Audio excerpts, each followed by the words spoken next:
Então, o senhor Olsen explica-nos que acaba na identificar e dois tópicos que não quer vai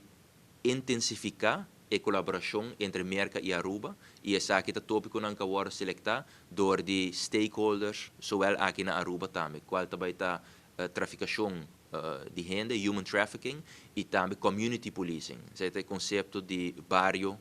police, maneira nós conhecemos. Me quero dizer que é sumamente importante, pero de nossa banda também nós pede atenção específica, mesura para colaboração entre o departamento judicial para o que está ribaterreno de material e training, então especificamente também a papia ribe possibilidade para estabelecer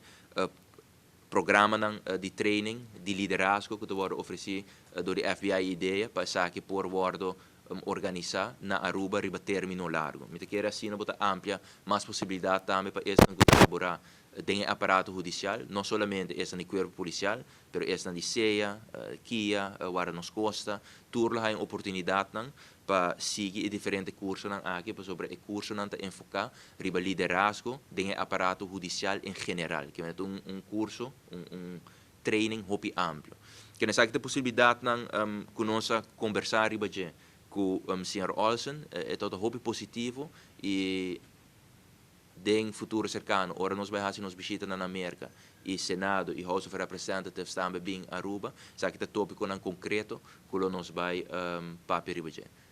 tópico seguro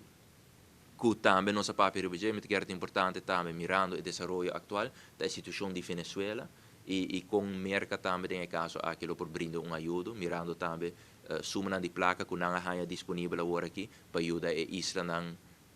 de nossa região, maneira Corsol, Aruba,